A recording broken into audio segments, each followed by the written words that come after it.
मैंने ये मैसेज किया था कि निफ्टी डाउन हुआ है। निफ्टी आप देख सकते हो 160 पॉइंट्स कुछ डाउन है। और मैंने उसमें लिखा हुआ था कि उसके बाद भी ऑप्शंस बढ़े नहीं, तो उसके लॉजिक्स हम लोग देख लेते कि क्यों ऑप्शन नहीं बढ़ा, वो आपको चार्ट पे दिखेगा।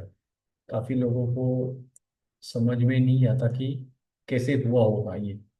तो हमेशा मैं कहता हूँ कि ऑप्शन को चलना है तो फ्यूचर को चलना पड़ेगा। सिर्फ कैश से मार्केट आगे नहीं जा सकता, या फिर आपका ऑप्शन आगे नहीं जा सकता। चार्ट पे देखेंगे, ये है निफ्टी का चार्ट। यहाँ पर आप देख सकते हो 155 पॉइंट्स डाउन है। और देखो, फ्यूचर सिर्फ 124 पॉइंट्स डाउन है, मतलब 30 पॉइंट्स कम गिरा है। अब उससे क्या इफेक्ट होता है वो भी देखेंगे। अगर हम टॉप से पकड़ेंगे, ये टॉप लगा था आज का, तो इस टॉप से अगर मैं देखूँ तो देखो 241 पॉइंट्स ऑप्शन निफ्टी गिरा है टॉप से। ठीक है। तो स्टार्टिंग का ये फेस तो निकाल लेता हूँ मैं, ये जो यहाँ से गिरा उसमें तो ऑप्शंस बना, लेकिन इसके बाद जैसे ये टाइमिंग है 12:10 के बाद, तो 12:10 के बाद मार्केट वन साइड गिर गया। अब देखो 123 पॉइंट्स गिरा यहाँ पर। लेकिन उसी वक्त अभी ये फॉल देखो, ये ड्रॉप, थोड़ा सा रिट्रेसमेंट, हार्ड तेजी से गिरा है यहाँ पर भी। फिर छोटा रिट्रेसमेंट, और फिर से तेजी से नीचे मार्केट गिरा।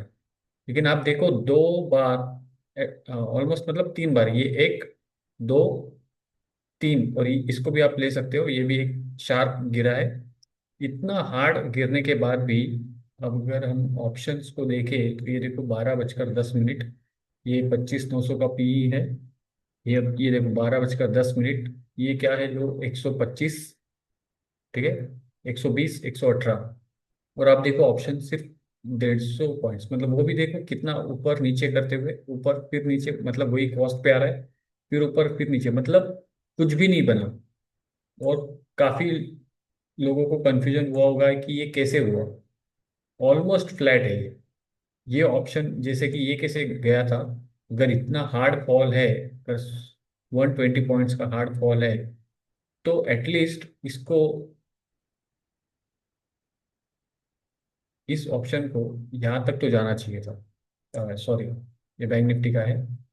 ये एटलीस्ट यहाँ तक क्रॉस होना चाहिए था, लेकिन नहीं गया। और ऊपर से आज फ्राइडे भी है, ट्यूसडे को हमारा एक्सपायरी होता है। तो जितना हम एक्सपायरी के नज़दीक जाए, उतना ऑप्शंस की तेज़ी बहुत फास्ट होती है, लेकिन इसमें ऐसा नहीं हुआ। ये ऑलमोस्ट फ्लैट है, आप देखो यहाँ पे। और वो इसी वजह से है। आप ये चार्ट देखो, और हम लोग वैसे ही फ्यूचर का देखेंगे। ये देखो 12:10 से स्टार्ट करते हैं। देखो ये एकदम फ्लैट फ्लैट गिर रहा है ये, इसी वजह से ऑप्शन नहीं बढ़ा। अब देखो ऊपर नीचे एकदम फ्लैट हुआ है। और यहाँ पर आप देखोगे तो आपको फॉल नजर आएगा। सेम हुआ है बैंक निफ्टी में। बैंक निफ्टी में देखो, ये यहाँ से जो फॉल स्टार्ट हुआ है, ड्रॉप, हार्ड ड्रॉप, रिट्रेसमेंट, और फिर तेजी से गिरा। अब देखो, ये देखो 12 बजे स्टार्ट हुआ फॉल, लेकिन अगर आप इसका रिट्रेसमेंट देखोगे तो ऑलमोस्ट वहां पर आ गया था। ये देखो, ये यहाँ से गिरा, यहाँ से गिरा,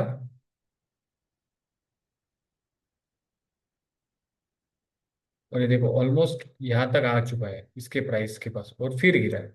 और कैश में ऐसा नहीं हुआ। कैश में देखो रिट्रेसमेंट छोटा ही हुआ है, ये देखो, और फिर गिरा। इसी वजह से सिर्फ कैश में सेलिंग हो रही थी। आप चार्ट पे देख सकते हो, इस चार्ट को देखो कैसे दिख रहा है ये। और ये देखो फ्लैट दिखेगा, मतलब रिट्रेसमेंट होगा इसका। टोटल रिट्रेसमेंट हुआ, इसके लिए ऑप्शंस में इतना तेजी नहीं हुई। देखो आप ऑप्शन भी देखो, ये वहां से फिर गिरा, फिर वहीं पर, मतलब ऑलमोस्ट फ्लैट हुआ। ऑलमोस्ट फ्लैट है, यहाँ पर किसी को ज़्यादा कुछ मिला नहीं होगा। तो ये चीज़ें नज़र रखनी बहुत ज़रूरी होती है कि कैश में सेलिंग हो रही है या फ्यूचर में सेलिंग हो रही है। और ये जितना डिफरेंस, अभी देखो 200 पॉइंट्स का डिफरेंस आ गया है, तो जितना डिफरेंस ज़्यादा होगा, उतने ऑप्शंस ऐसे ही होंगे। ऑप्शंस के प्रीमियम दिखे ज़्यादा होते रहेगा, क्योंकि कैश क्या करेगा, अब फ्यूचर कैश की तरफ जाना स्टार्ट करेगा, मींस और ऑप्शंस गिरेंगे। फ्यूचर गिरेगा, फ्यूचर कैश की तरफ भागने की कोशिश करेगा, कैश स्टेबल रहेगा और फ्यूचर का गिरना स्टार्ट हो जाएगा। आज तो कैश गिरा है ना, आप नेक्स्ट कुछ सेशंस में आप देखोगे, कुछ दिनों में देखोगे कि कैश स्टेबल रहेगा और फ्यूचर में ज़्यादा गिरावट रहेगी, या गैप डाउन गैप अप में ही फ्यूचर को एडजस्ट किया जाएगा। तो ये जो डिफरेंस है धीरे धीरे लास्ट एक्सपायरी तक कम होते जाता है। लेकिन इसीलिए जब डिफरेंस ज़्यादा हो तो ऑप्शंस बाइंग में आपको बहुत ध्यान से ऑप्शंस बाइंग करनी पड़ेगी। आपको छोटे प्रॉफिट्स में निकलना पड़ेगा, आप होल्ड नहीं कर पाओगे। देखो ये होल्ड किया, प्रॉफिट छोटा मोटा भी जो हो रहा था वो भी निकल गया, क्योंकि फ्यूचर में कुछ हो ही नहीं रहा था। ये देखो यार, एकदम फ्लैट है ये, कुछ भी नहीं हुआ। ठीक है, तो ये सब देखना बहुत ज़रूरी होता है। Thank you.